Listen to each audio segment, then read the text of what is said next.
வணக்கம். கதிரவன் நியூஸின் இன்றைய நாளுக்கான மதிய நேர பிரதான செய்திகள். விரிவான செய்திகளுக்கு முன்பதாக தலைப்புச் செய்திகள். இலங்கையில் அதிகரிக்கும் அத்தியாவசிய பொருட்களின் விலைகள். பொருட்களை கொள்வனவு செய்வோருக்கு அவசர அறிவிப்பு. விவசாயிகளுக்கு எரிபொருள் அறிமுகமாகிறது புதிய QR குறியீட்டு முறை. இலங்கையில் வரப்போகும் அதிரடி மாற்றம், பொதுமக்களுக்கு இலகுவாக போகும் நடவடிக்கைகள். ஏப்ரல் 1 முதல் நடைமுறைக்கு வரும் விசேட பாதுகாப்பு திட்டம். நீர்க்கட்டணங்களில் ஏற்படவுள்ள மாற்றம். ஆரம்ப நிலை வைத்திய அதிகாரி நியமனம் வெளியான அறிவிப்பு. பயணிகள் பேருந்து உரிமையாளர்களுக்கு வெளியான முக்கிய அறிவிப்பு. அனைத்து பக்கங்களிலும் தீவிரமடையும் நெருக்கடியினால் இரவில் மின்சாரமும் இல்லாமல் போகலாம் என தெரிவிப்பு. இலங்கையில் ஜன்னல்களை திறந்து வைப்போருக்கு வெளியான அவசர எச்சரிக்கை. மக்களே அவதானம். எரிபொருள் கையிருப்பினை மறைத்து வைத்திருந்தவர் கைது. மின் கட்டணம் உயருமா? நாளை முக்கிய அறிவிப்பு. 7 வயது சிறுவனின் உயிரை பறித்த சம்பவம். தமிழர் பகுதியொன்றில் பெருந்துயரை ஏற்படுத்திய இருவரின் மரணம். தொடர்பான விரிவான செய்திகள். சந்தையில் பருப்பு, தேங்காய் எண்ணெய் மற்றும் நெத்தலி உள்ளிட்ட அத்தியாவசிய பொருட்களின் விலைகளை வியாபாரிகள் அதிகரித்துள்ளதாக தெரிவிக்கப்படுகிறது. எரிபொருள் விலை அதிகரிப்பை காரணங்காட்டி இந்த அதிகரிப்பு மேற்கொள்ளப்பட்டுள்ளது. கடந்த 3 வாரங்களுடன் ஒப்பிடுகையில் மொத்தமாக மற்றும் சில்லறை சந்தையில் பெரும்பாலான பொருட்களின் விலைகள் உயர்வடைந்துள்ளன. இந்த நிலையில் தட்டுப்பாடு ஏற்படும் என்ற அச்சத்தில் பொருட்களை அதிகளவில் கொள்வனவு செய்ய வேண்டாம் என்றும் நுகர்வோர் விவகார அதிகார சபையின் பணிப்பாளர் அசேல பண்டார அறிவித்துள்ளார்.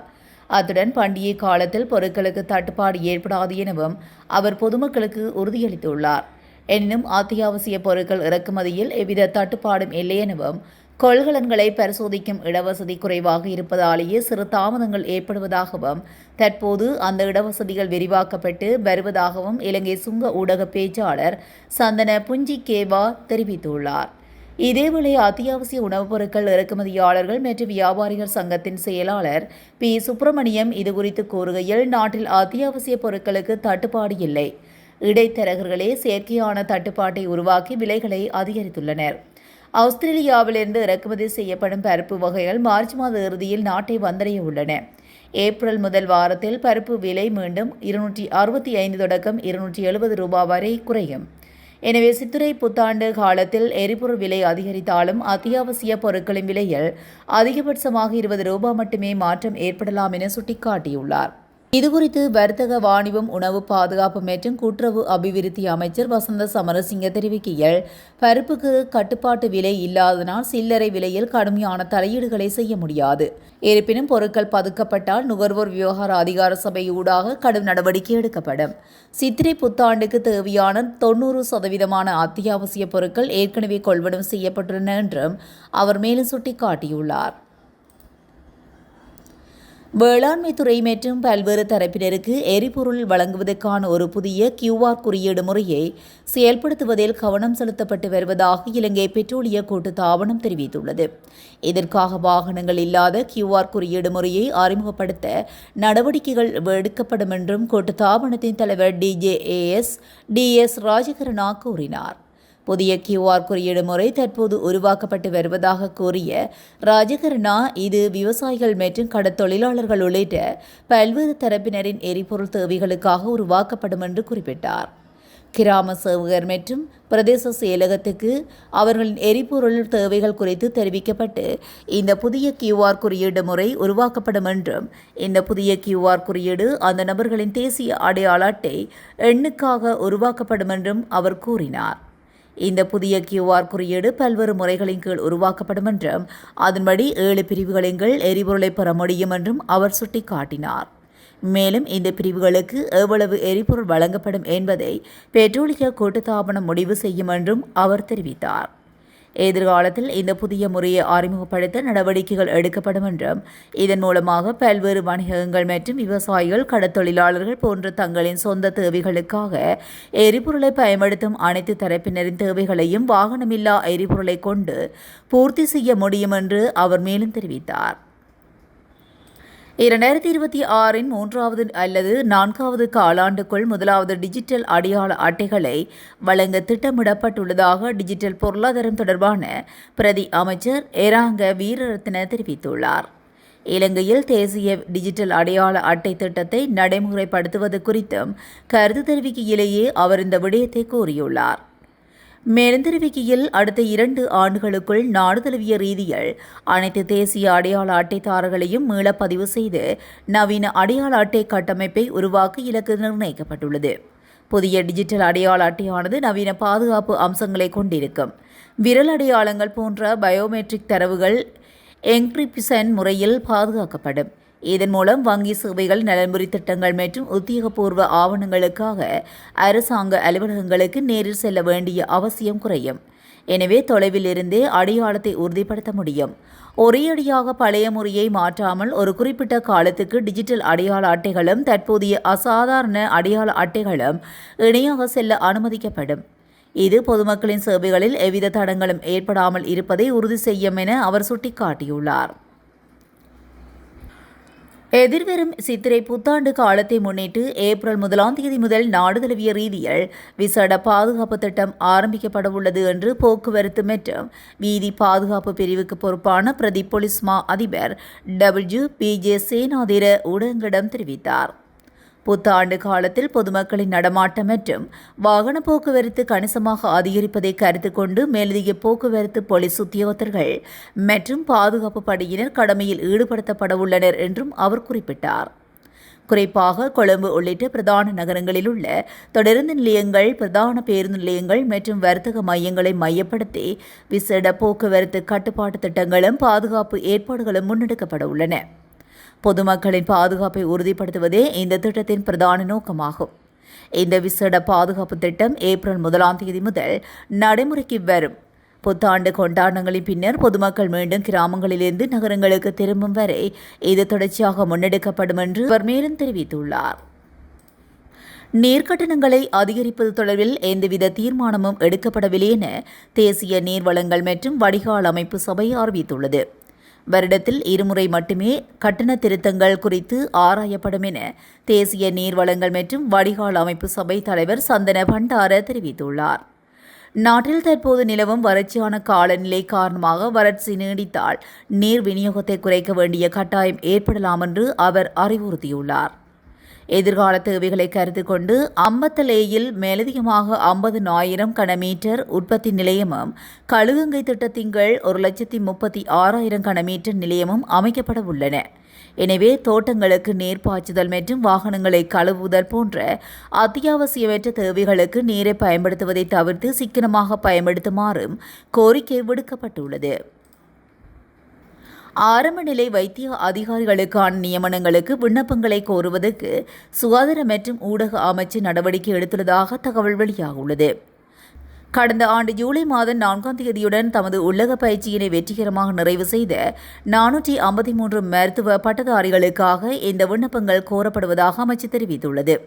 விண்ணப்பங்களை ஏற்றுக்கொள்வது தற்போது ஆரம்பிக்கப்பட்டுள்ள நிலையில் எதிர்வரும் ஏப்ரல் மாதம் 4 நண்பகல் 12 மணி வரை விண்ணப்பங்கள் ஏற்றுக்கொள்ளப்படும் என சுட்டிக்காட்டப்பட்டுள்ளது. இந்த நிலையில் குறித்த காலப்பகுதிக்குள் விண்ணப்பங்களை சமர்ப்பிப்பது கட்டாயமானது எனவும் அமைச்சு வலியுறுத்தியுள்ளது. அத்துடன் நிர்ணயிக்கப்பட்ட இறுதி திகதிக்கு முன்னதாக விண்ணப்பங்களை சமர்ப்பிக்காத விண்ணப்பதாரர்கள் தொடர்பாக சுகாதார மற்றும் ஊடக அமைச்சு எவ்வித பொறுப்பையும் ஏற்காது எனவும் அமைச்சு தெரிவித்துள்ளது. திருத்தப்பட்ட பேருந்து கட்டணங்களை பேருந்துகளுக்குள் பயணிகளுக்கு காட்சிப்படுத்துமாறு மேல் மாகாண பயணிகள் போக்குவரத்து சபை அதிகார சபை அறிவித்துள்ளது. அறிக்கையை வெளியிட்டு அதிகார சபை பயணிகள் சேவை அனுமதி 16 நிபந்தனைகளின்படி இது கட்டாயமாகும் என்று சுட்டிக்காட்டப்பட்டுள்ளது. சம்பந்தப்பட்ட அறிவிப்புகள் பேருந்துகளுக்குள் வைக்கப்பட வேண்டும் என்றும் அவ்வாறு செய்யாத பேருந்துகளின் உரிமங்கள் தற்காலிகமாகவோ அல்லது நிரந்தரமாகவோ ரத்து செய்யப்படும் மற்றும் அபராதம் விதிக்கப்படும் என்றும் தெரிவிக்கப்பட்டுள்ளது. அதன்படி சம்பந்தப்பட்ட கட்டணங்கள் காண்பிக்கப்பட்டுள்ளதா என்பதை கண்டறிய சோதனைகள் தொடங்கப்படும் என்றும் இது தொடர்பாக பயணிகளுக்கு ஏதேனும் முறைப்பாடுகள் இருந்தால் அவர்கள் போக்குவரத்து சேவை அதிகார சபையிடம் தெரிவிக்கலாம் என்றும் கூறியுள்ளது. இந்த நிலையில் சம்பந்தப்பட்ட முறைப்பாடுகளை 012860860 என்ற தொலைபேசி எண்ணுக்கோ அல்லது 0702860860860 என்ற வாட்ஸ்அப் எண்ணுக்கோ தெரிவிக்கலாம். தேசிய போக்குவரத்து அதிகார சபை கடந்த 23ஆம் தேதி நள்ளிரவு முதல் நடைமுறைக்கு வரும் வகையில் பேருந்து கட்டணங்களை 12.19 வீதம் உயர்த்துவதற்கான நடவடிக்கைகளை எடுத்திருந்தமை குறிப்பிடத்தக்கது. எதிர்வரும் ஏப்ரல் மாதம் முதல் இரவு நேரங்களில் திட்டமிடப்பட்ட மின்தடைகளை நடைமுறைப்படுத்த வேண்டிய சூழல் ஏற்படலாம் என மின்சார சபை பொறியியலாளர்கள் எச்சரித்துள்ளதாக தகவல் வெளியாகியுள்ளது. இலங்கையின் மின் உற்பத்தி கட்டமைப்பானது கடும் அழுத்தத்துக்கு உள்ளாகியுள்ள நிலையில் இந்த அபாயம் ஏற்பட்டுள்ளதாக தெரிவிக்கப்பட்டுள்ளது. அந்த வகையில் பிரதான நேர்மின் தேக்கங்களின் நேர்மட்டம் வேகமாக வீழ்ச்சியடைந்து வருகின்றது. மத்திய கிழக்கு நிலவும் போர் பதற்றங்களால் எரிபொருள் மற்றும் நிலக்கரி இறக்குமதியில் தடைகள் ஏற்பட்டுள்ளதோடு அவற்றின் விலைகளும் உயர்ந்துள்ளன. நுரைச்சோலை மின் நிலையத்தில் நிலக்கரியின் தரம் தொடர்பான சிக்கல்கள் இன்னும் நீடிக்கின்றன. இவ்வாறான சூழலில் நாடு தழுவிய ரீதியில் பாரிய மின் துண்டிப்புகள் ஏற்படுவதை தவிர்க்க குறுகிய கால சுழற்சி முறையிலான மின்வெட்டுகளே ஒரே தீர்வு என மூத்த பொறியியலாளர் ஒருவர் தெரிவித்துள்ளார். மின் நுகர்வு உச்சத்தில் இருக்கும் இரவு 6 மணி முதல் 10 மணி வரை இந்த மின்தடைகள் ஏற்பட வாய்ப்புள்ளது. எனவே மின் கட்டமைப்பின் ஸ்திரத்தன்மையை பேணவும் பராமரிப்பு பணிகளை முன்னெடுக்கவும் இது அவசியமாகிறது எனவும் தெரிவிக்கப்பட்டுள்ளது. இதேவேளை மின்சார கட்டணங்களும் பாரியளவில் அதிகரிக்கப்படலாம் எனவும் பல தரப்பினரும் தெரிவித்து வருகின்றனர். இந்த நிலையில் மின்வெட்டு தொடர்பிலான எச்சரிக்கைகளும் வெளிவந்த வண்ணமே இருக்கின்றன. எனினும் அரசாங்கம் மின்வெட்டு தொடர்பான எவ்வித உத்தியோகபூர்வ அறிவிப்புகளையும் வெளியிடாத போதும் பொதுமக்கள் முடிந்தளவு மின்சாரத்தை சிக்கனமாக பயன்படுத்துமாறு அரசு தரப்பிலிருந்து அறிவுறுத்தல் வழங்கப்பட்டுள்ளமை குறிப்பிடத்தக்கது. நாட்டில் தற்போது நிலைவரும் கடும் வெப்பமான காலநிலையை பயன்படுத்தி முன்னெடுக்கப்படக்கூடிய திருட்டு சம்பவங்களை தடுப்பதற்காக வீட்டு உரிமையாளர்கள் அதிக விழிப்புடன் இருக்குமாறு இலங்கை போலீஸ் பொதுமக்களுக்கு ஆலோசனைகளை வழங்கியுள்ளது. வெப்பநிலை அதிகரித்து வருவதனால் பல குடியிருப்பாளர்கள் காற்றோட்டத்துக்காக இரவில் ஜன்னல்களையும் கதவுகளையும் திறந்து வைத்து உறங்கும் பழக்கத்தை கொண்டுள்ளனர். இத்தகைய செயற்பாடுகள் குற்றவாளிகளுக்கு திருட்டு சம்பவங்களை செய்வதற்கு சாதகமான வாய்ப்புகளை உருவாக்கக்கூடும் என்றும் போலீசார் எச்சரித்துள்ளனர். எனவே தமது வசதிக்காக வீட்டின் பாதுகாப்பை புறக்கணிக்க கூடாது என்றும் வலியுறுத்தியுள்ள காவல்துறை திருட்டு அபாயத்தை குறைப்பதற்காகவும் பின்வரும் சில நடைமுறைகளை பின்பற்றுமாறு கோரியுள்ளது.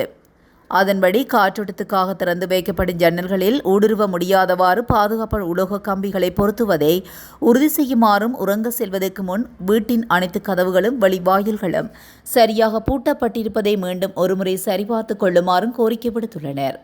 மேலும் வீட்டை சுற்றியுள்ள பகுதிகளில் ஊடுருவர்களை முன்கூட்டியே அடையாளம் காணும் வகையில் போதுமான அளவு வெளிப்புற மின் விளக்குகளை இயலுமானவரை நவீன பாதுகாப்பு எச்சரிக்கை மணிகள் மற்றும் கண்காணிப்பு கேமராக்களை பயன்படுத்துமாறும் அறிவுறுத்தப்பட்டுள்ளது. குடியிருப்பாளர்கள் தங்கள் பகுதிகளில் நடக்கும் சந்தேகத்திற்கிடமான நடவடிக்கைகள் அல்லது நடமாடும் அந்நிய நபர்கள் குறித்தும் எவ்வித தாமதமின்றி அருகிலுள்ள காவல் நிலையங்களுக்கு தகவல் வழங்குமாறும் கேட்டுக் கொள்ளப்பட்டுள்ளனர். வீதி விபத்துக்கள் மற்றும் ஏனைய குற்ற செயல்களை தடுப்பது போலவே வீடுகளின் பாதுகாப்பை உறுதி செய்வதும் ஒவ்வொரு குடிமகனதும் பொறுப்பு என காவல்துறை ஊடக பிரிவு விடுத்துள்ள அறிக்கையில் தெரிவிக்கப்பட்டுள்ளது.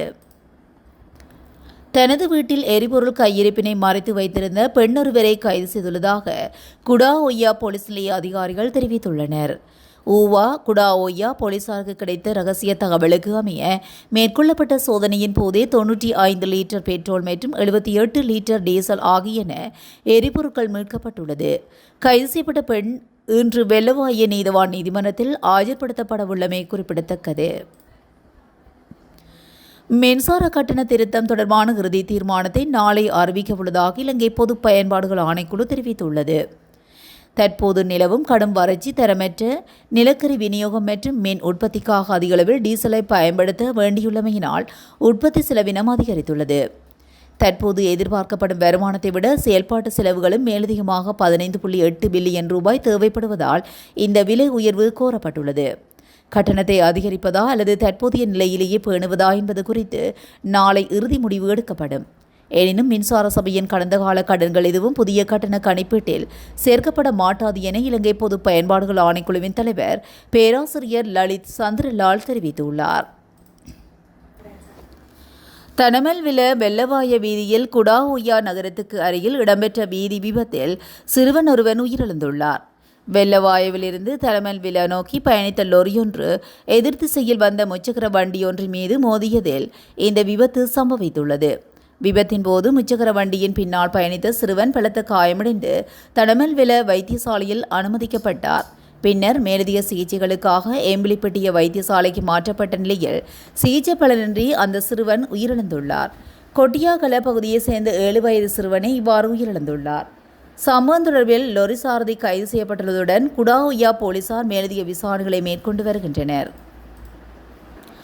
குச்சவெளி போலீஸ் பிரிவுக்குட்பட்ட திருகோணமலை புல்மோட்டை வீதியில் நேற்று சனிக்கிழமை இடம்பெற்ற விபத்தில் மோட்டார் சைக்கிளில் பயணித்த 2 உயிரிழந்துள்ளனர். திருகோணமலையிலிருந்து குச்சவெளி நோக்கி பயணித்த ஹெப்ரக வாகனம் ஒன்றும் எதிரே வந்த மோட்டார் சைக்கிளுடன் மோதியதில் இந்த விபத்து நேர்ந்துள்ளது. இந்த விபத்தில் பலத்த காயமடைந்த மோட்டார் சைக்கிள் ஓட்டுநரும் அதில் பயணித்தவரும் குச்சவெளி வைத்தியசாலையில் அனுமதிக்கப்பட்டதன் பின்னர் உயிரிழந்துள்ளனர். உயிரிழந்தவர்கள் திரியாய பகுதியைச் சேர்ந்த 65 மற்றும் 75 வயதுடையவர்கள் என அடையாளம் காணப்பட்டுள்ளனர். இந்த விபத்து தொடர்பான மேலதிக விசாரணைகளை குச்சவெளி போலீசார் முன்னெடுத்து வருகின்றமை குறிப்பிடத்தக்கது. இத்துடன் மதிய நேர பிரதான செய்திகள் நிறைவடைகின்றன. தொடர்ந்தும் செய்திகளோடு இணைந்திருக்க கதிரவன் நியூஸுடன் இணைந்திருங்கள். நன்றி, வணக்கம்.